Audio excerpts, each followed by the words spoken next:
ঈদের গরুর হাট জমে উঠেছে। প্রচুর মানুষ। ঈদ উপলক্ষে আসলে অনেক জায়গায় গরুর হাট বসে, শহরের কেন্দ্র যেখানে সেখানেই। তো ভিউয়ার্স, আশা করি সবাই ভালো আছেন। আমি আলহামদুলিল্লাহ ভালো আছি, বরাবরের মতোই টুকটাক কিছু ভিডিও নিয়ে হাজির হলাম। তো আজকে কথা বলবো আসলেই লং প্রস্তুতি নিয়ে। লং ট্যুরে যাওয়ার আগে কি কি করণীয় সেটা নিয়ে একটু কথা বলবো, কারণ ইতিমধ্যেই মোটামুটি একটা বড় ট্যুরের চিন্তা করেছি ঈদ উপলক্ষে। মানে ঈদের ছুটি আর পূজার ছুটি ছাড়া আসলেই শিক্ষা প্রতিষ্ঠান বা বড় ছুটি পাওয়া যায় না, দুষ্কর। তো যাই হোক, এবার লম্বা ছুটিতে কোথায় যাচ্ছি সেটা যাওয়ার পরে জানা যাবে। তবে বাইকের কিছু কাজ যেটা না করালেই নয়, বিশেষ করে ছোটোখাটো শহরে চলতে গেলে অবশ্যই স্বাভাবিকভাবে চলা কোনো সমস্যা হয় না। তবে লং ট্যুরে যাওয়ার জন্য অনেক ব্যাপার স্যাপার থাকে, বিশেষ করে আসলে এই ব্রেকিং সিস্টেমটা,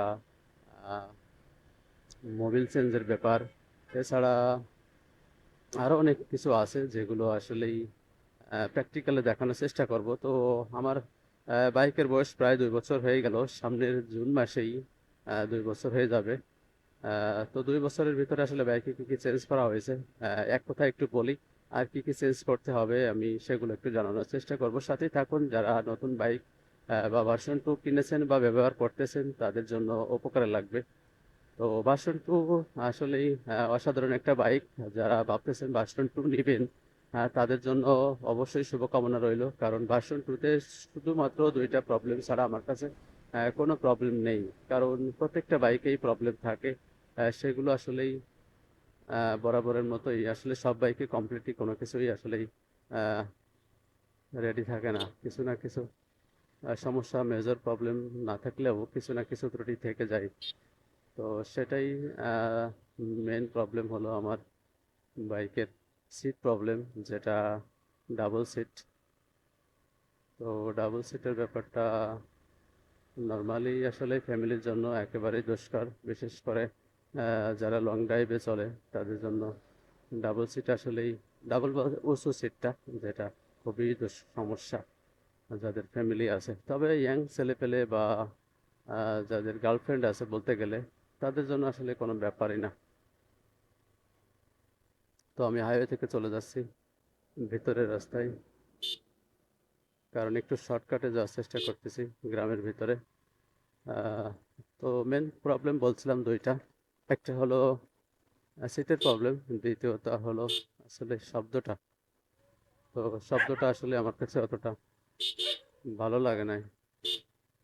বিশেষ করে ভার্সন 4-এ গিয়ে আসলে এই শব্দটা একটু চেঞ্জ হয়েছে। 3-তেও মোটামুটি আছে হালকা, তবে 4-এ এসে, হাইব্রিডে এসে আসলে শব্দটা একটু পরিবর্তন হয়েছে।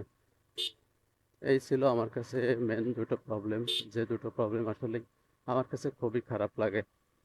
তো যাই হোক, সব কিছুর ভিতরে আসলে সমস্যা থাকবেই, সব কিছু নিয়েই আসলে আমাদের চলাফেরা। তো বাকি কথা আসলেই বলবো কি কি লাগাচ্ছি, তাই না, আর কি কি করণীয়। তো প্রথমত আসলেই ব্রেকিং সিস্টেমগুলো একটু চেক করার দরকার, যেগুলো আমি অলরেডি চেক করেছি। মোবিল চেঞ্জ করার দরকার, সেটাও করেছি। আর অয়েল ফিল্টার, এয়ার ফিল্টার দুটো জিনিস আছে, সেটা আসলেই গতবার মানে গত মোবিলে চেঞ্জ করা হয়েছে, যার কারণে এই মোবিলে আর চেঞ্জ করতেছি না। তবে পরবর্তী মোবিলে মানে আসার পরে, ট্যুর থেকে আসার পরে আমাকে চেঞ্জ করতে হবে, সেটাই আমি ভেবেছি। তো গ্রামের রাস্তায় অনেকগুলো মোড় থাকে, যার কারণে একটি সমস্যা। তো এই হলো অবস্থা। আরেকটা সমস্যা দুর্বল, মানে খুবই সমস্যা করতেছে এই ক্লাসটা খুবই শক্ত হয়ে গেছে। এখানে যে তারটা থাকে সেটা দেখাইছিলাম, অনেক শক্ত হয়ে গেছে, বললো যে চেঞ্জ করতে হবে। তো আমি সিদ্ধান্ত নিয়েছি এটা চেঞ্জ করে ফেলবো।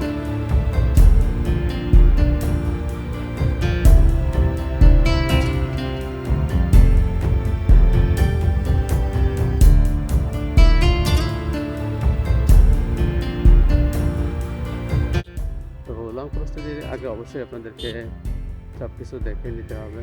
লিচুর সময় চলতেছে, আম, কাঁঠাল, লিচু। আহ, তো যাই হোক, অবশ্যই লং প্রস্তুতির কোথায় যাচ্ছে পরবর্তী ভিডিও অবশ্যই আসবে। তো সে পর্যন্ত সাথেই থাকুন, দেখা হচ্ছে আবারও। তো লং প্রস্তুতিতে বলছিলাম বাইকের মেনটেন্যান্স অবশ্যই করা জরুরি, কারণ যেহেতু প্রায় 400 থেকে 500 কিলোমিটার যাওয়া আসা যাওয়া প্রায় 1500 কিলোর একটা ট্যুর হবে।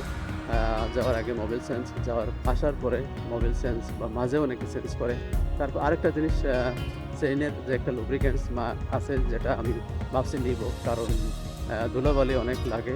বৃষ্টিতে রাইড করা হতেই পারে, কারণ আকাশে মেঘ, এখন মেঘের সময়, বৃষ্টি হতেই পারে সবসময়। তো বৃষ্টি হলে আসলে বাইকের অবস্থা খুবই ভয়াবহ হয়ে যায়। তার ভিতরে সমস্যা পড়ে হচ্ছে বিশেষ করে চেইনে অনেক ময়লা পড়ার কারণে আসলে জ্যাম হয়ে যায়, গাড়ি চলতে চায় না, মাইলেজ কমে যায়। তো যার কারণে একটা সমাধান আছে, এক ধরনের অয়েল আছে যেটা দিলেই আপনার অ্যাসিডের মতো কিনা জানি না, খুবই সুন্দর, যত ময়লা আছে ধুয়ে ফেলায়, মানে এত সুন্দর, মানে দিলেই ময়লাটা ধুয়ে যায় এমন অবস্থা। তো ভাবছি এটা নিব। তো এই ছিল মোটামুটি প্রস্তুতি। আর পরবর্তী ভিডিও কি আসতেছে, কোথায় যাচ্ছি তা নিয়ে সামনেই ইনশাআল্লাহ চলে আসবে। সাথে থাকুন, দেখাচ্ছে আবারও কোনো এক পর্বে। আসসালামু আলাইকুম। আর হ্যাঁ, যারা নতুন তারা অবশ্যই পাশে থাকবেন। নতুন নতুন ভিডিও বা কিছু দেখার থাকলে অবশ্যই কমেন্টে জানাবেন। আর ভালো না লাগলেও যাদের দেখা হয়ে থাকে তাদেরকে অবশ্যই ধন্যবাদ। আসসালামু আলাইকুম আবারও।